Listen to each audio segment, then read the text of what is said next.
Hey y'all, how you doing today? All right, as you can see, we're back out in the garage, and by we, I mean you and all the viewers that are watching this video and me, which brings up a very good point.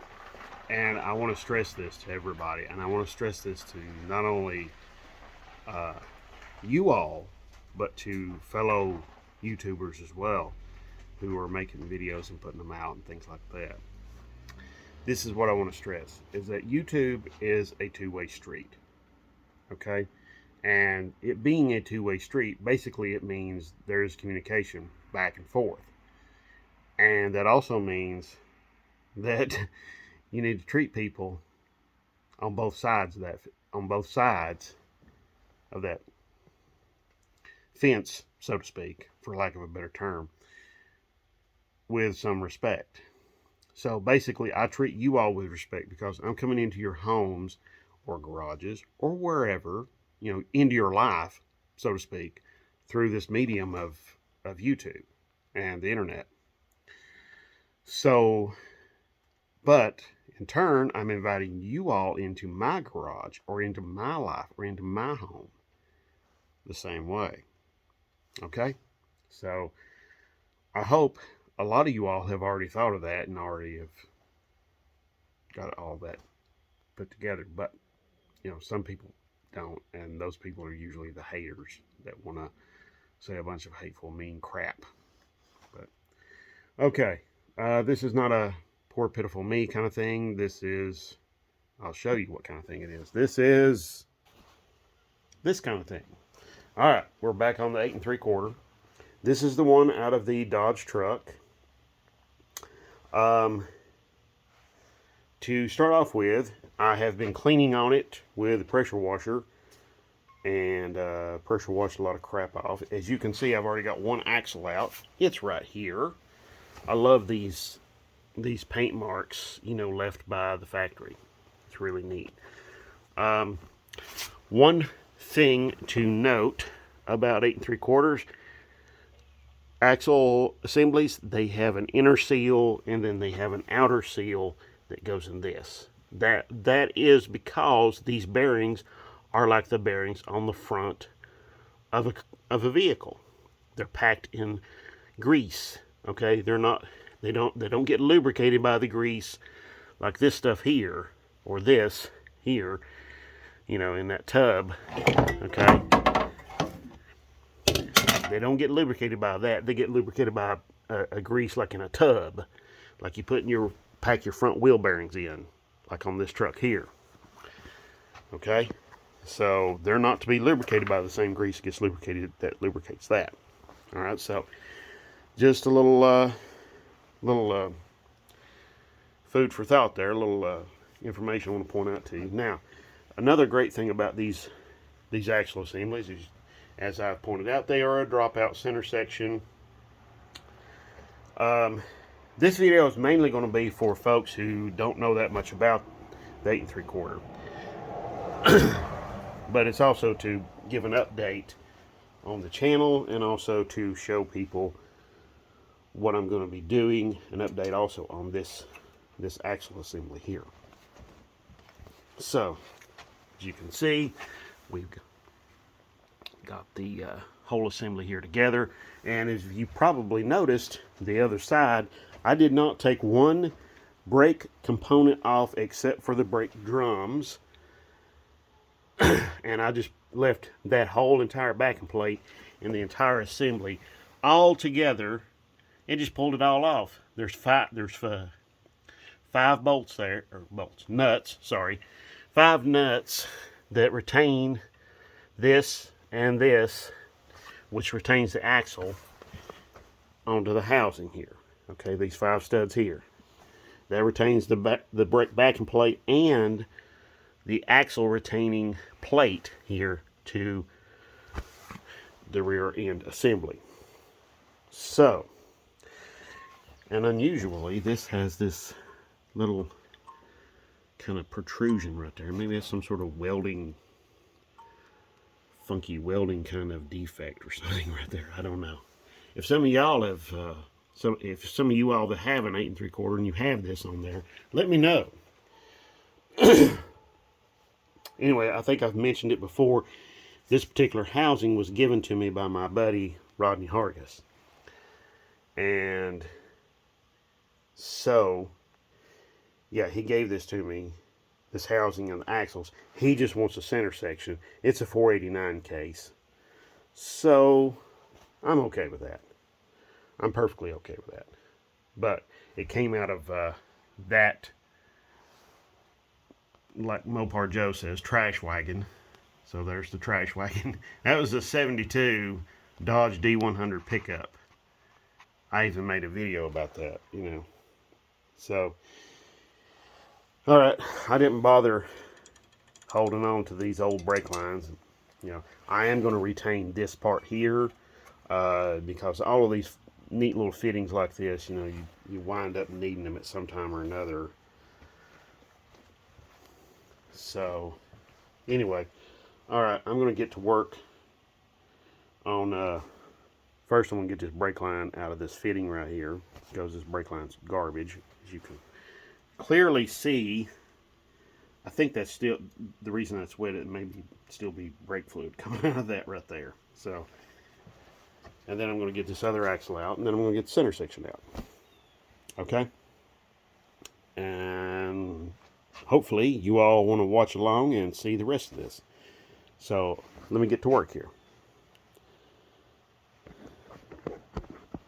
Set the camera up here so you all can see pretty good.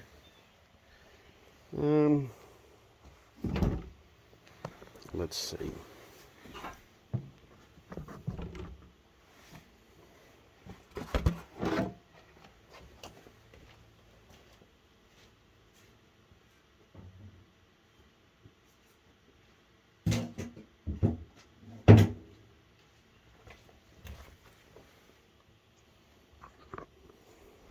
Let's see. It may be better right there. Yeah, that's not too bad.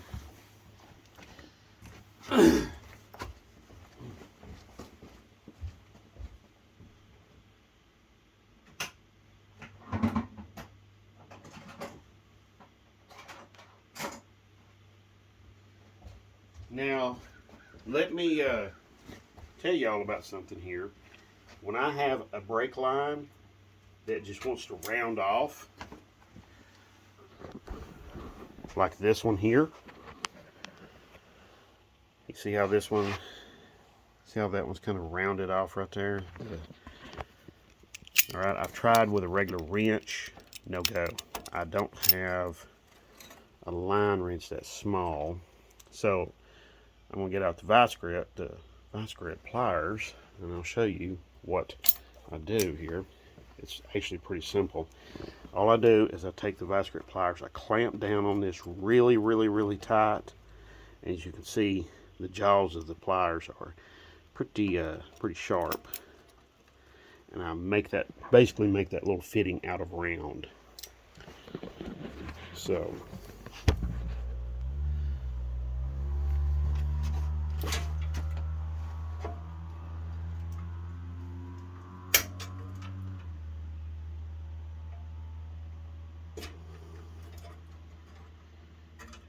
I may have to take this off completely off of here and put it over in the vise and do it. Which I think will be better because you all will be able to see, maybe get to see a little bit more.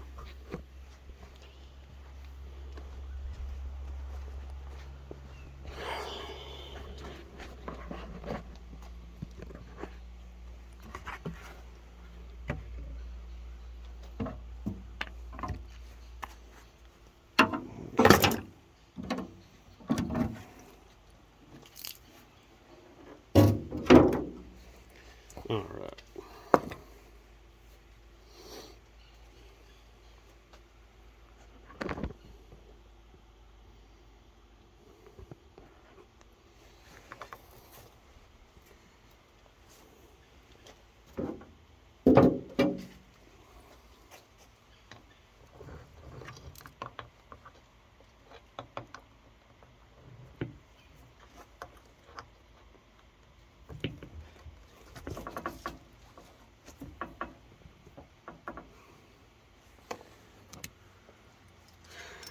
Okay. Just basically, you want to do it like this.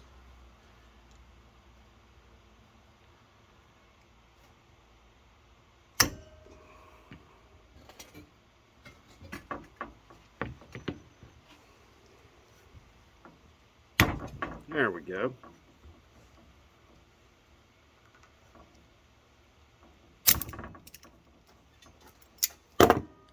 Okay. See how that worked?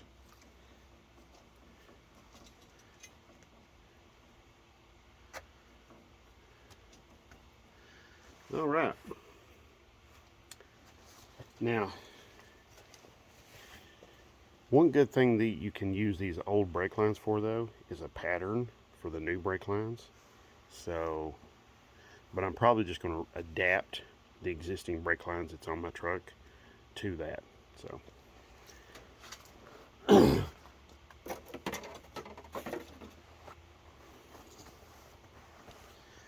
okay. So, anyway, there's the little fitting I wanted to preserve. I didn't want it to get lost in the shuffle, so to speak. So there we are. Okay. Now I just got to get this brake line off right here. It's got this little retainer right here, but I'm probably just going to cut it off because it is so terribly rusted. A lot of this stuff on here is really, really badly rusted. The trailer was in the woods. Literally, it was in the woods. And if I hadn't had like some experience going out there to my buddy's private yard before, it wouldn't have happened. I wouldn't have found it. So, anyway. Alright, so we'll just go ahead and set you all up here. So you can see there is a large hole here in this end of this axle. That is going to be where I'm going to pull all the nuts off, remove all the nuts there, and get them out, and then slide that axle out.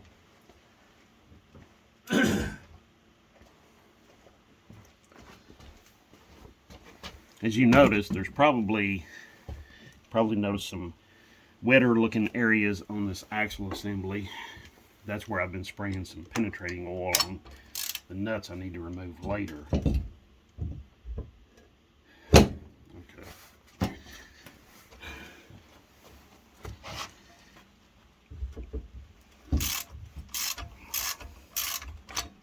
I'm just going to go around and I'm going to break all of them loose. I'm going to use a little electric impact I got. And buzz them all off. The pressure washer did a fantastic job of cleaning like all the brake dust off, which I do want to speak to you about that in a safety related way, because the brake dust is really super bad. You don't need to be breathing that stuff in, even if it's non-asbestos or whatever. Yeah, it's really dangerous stuff. Let me show you the nuts I'm talking about. You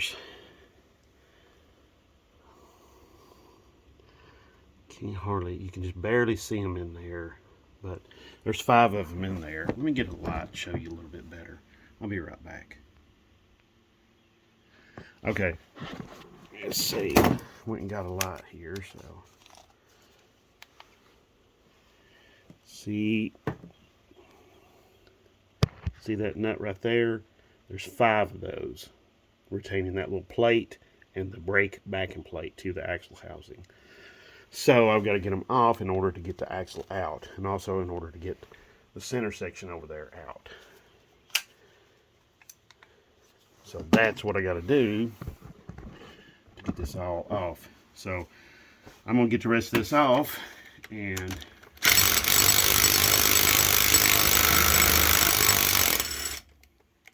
wow, that was loud. Okay. So I'm going to get this off, and once I get it off, I'll show you a little bit more, okay? Be right back. All right, we're back, and I'm going to prone this axle a little bit. There we go. Just a large pry bar is all you really need.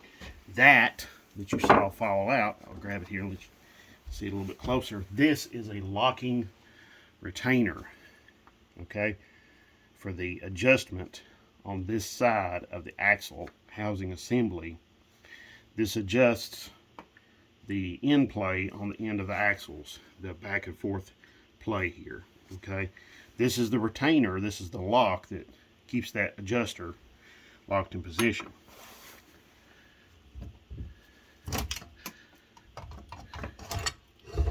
So here we go. Now, here's that adjuster I was talking about. See it right there? This is it.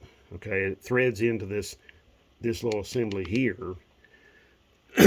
And what it does is it butts up against, there's a, inside the carrier,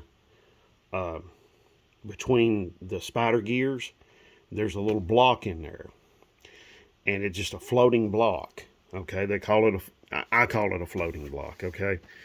And it butts up against that little block in there, butts up, I'll show you once I get that thing out. But that floating block butts up against the end of this axle and the end of the other axle on the other side. And what you do is you adjust this to take out all of your slop from both sides. You do it just on one side though, this side, passenger side, okay?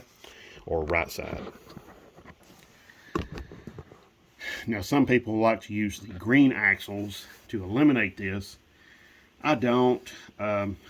This is, you know, my preferred way to do it, but you know, hey, the engineers at Chrysler were a pretty smart bunch, and you know, a whole lot sharper than me. So I'm okay with that. You know, they thought of all that, and that's good. And now this is getting all checked out by Oliver. He's getting a CAT scan. Oliver likes to come in here and see what everything's about, what's going on. All right, so we'll just pull this on out. Oh yes. Okay, we got some nice little axle grease there. Gear lube. All right. I'll be right back. I've got to get something to catch this gear lube. I'll be right back. Okay, y'all, I'm back. And as you can see, I'm draining the gear oil out. I want to touch on a couple of very important little bits and pieces here about doing this. One, these nuts are 9/16 heads.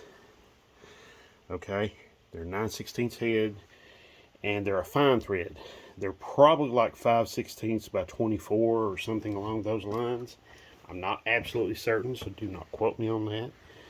These also still have the shim, little metal shim.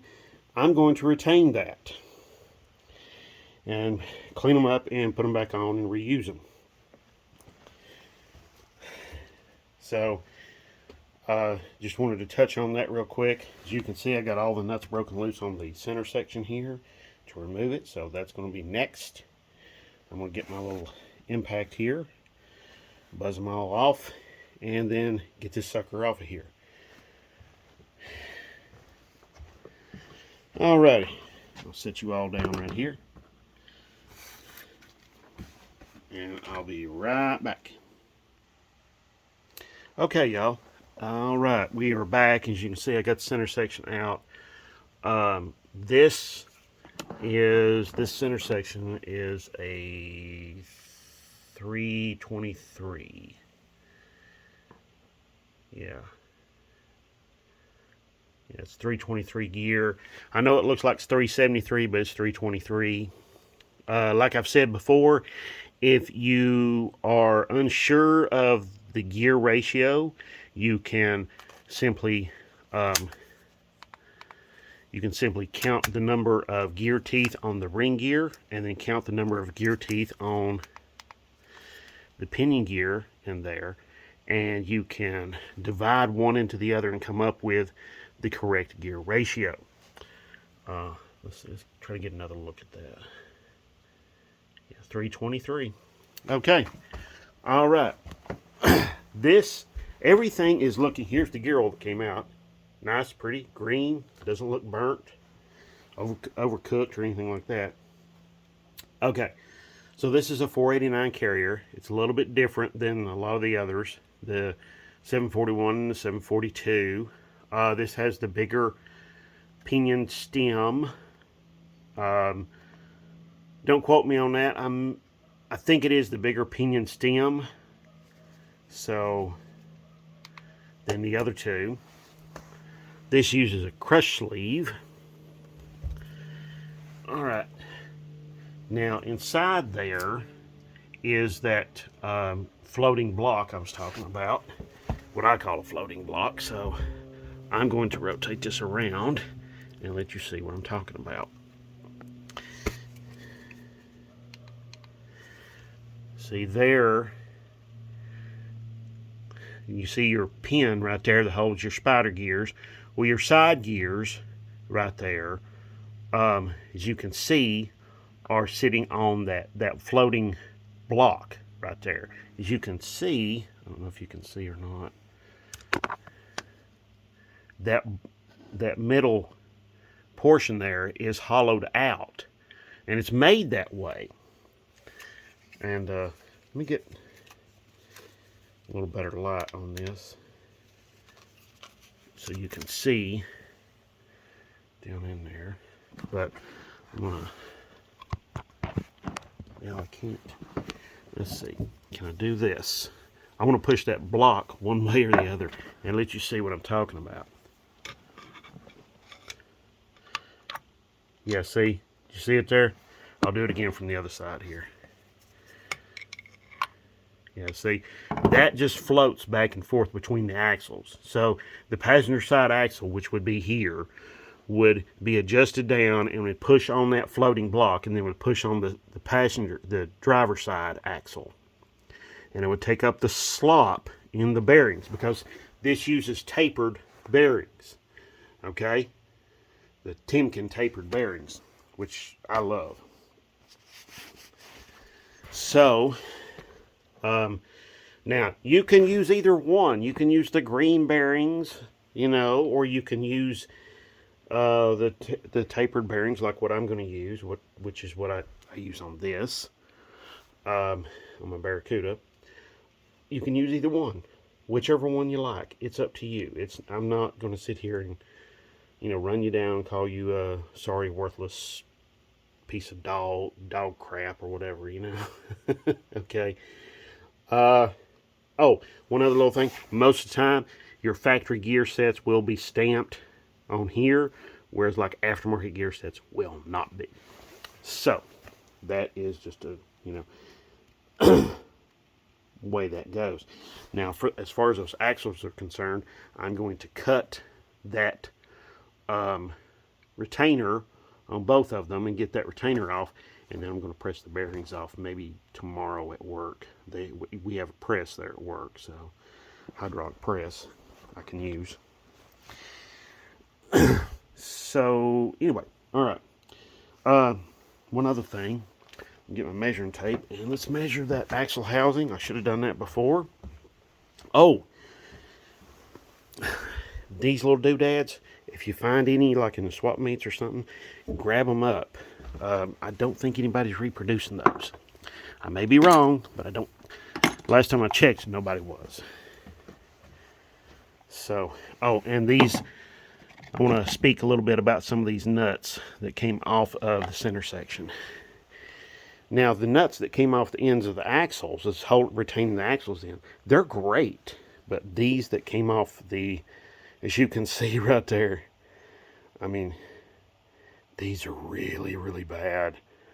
I mean, years and years and years of corrosion have just beat the hell out of these things. So, I think the differential tag was just completely just eroded and rusted away. I found a little remnant of it, a little tiny remnant of it. Now some of these, like this one, looks pretty good.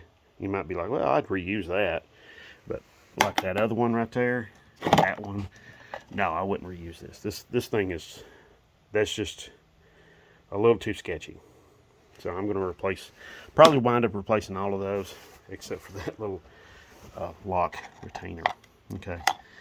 Now, why didn't the axle nuts get damaged like that? Because they were being in there and were away from all of the moisture, or most all of the moisture and everything that the differential was, the outside differential was getting exposed to. So here's the housing out here. Let's measure that and get a measurement on this, and let's see what we've got here. So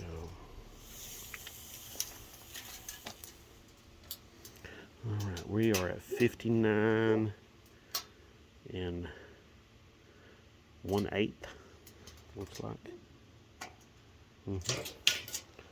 So let's measure another one.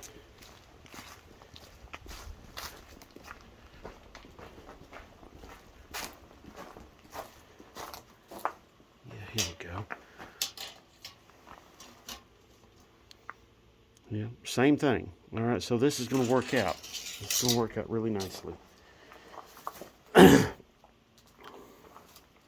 Let's see, here's another truck housing, late model.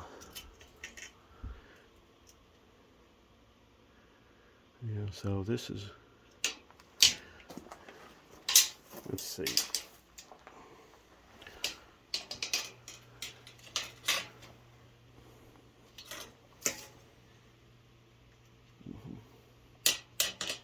Let's just measure. This should work just fine.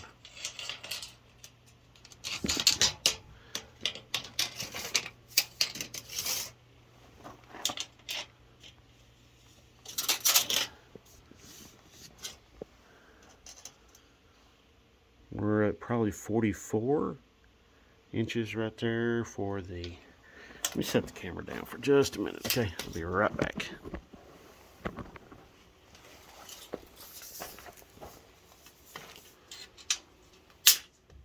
Yep, 44. All right, and what do we hear? Oh, this C-body 8 3/4 housing. Okay, that's got those big open holes there, so I can't really compare that.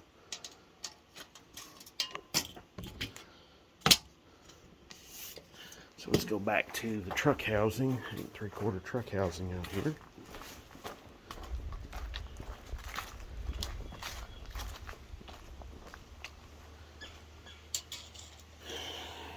$44. So that's going to work out okay. Yeah. Let's see, let's set this down right here.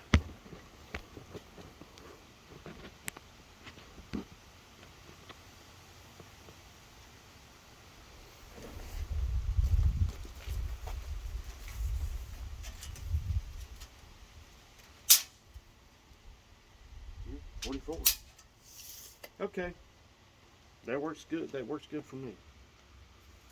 All right. Next video, I'm going to be cleaning all of this up, the outside of this up, and getting all the rust off, and getting it cleaned up and getting it ready for paint. So, and I'll probably be building a little bit more on the center section that's going to go in that. I have a 741 carrier with a 355 gear, or it's getting a 355 gear. It's going in that. So, alrighty. I thank you very much for watching. I really super do appreciate it. I appreciate all your thumbs ups, your likes, and your shares, and your subscribes. And if you have any questions whatsoever, you know what to do. You're really smart. Come on. Put it down below, and I'll do my best to answer your questions as soon as I possibly can, okay? Thank you very much for watching, and God bless.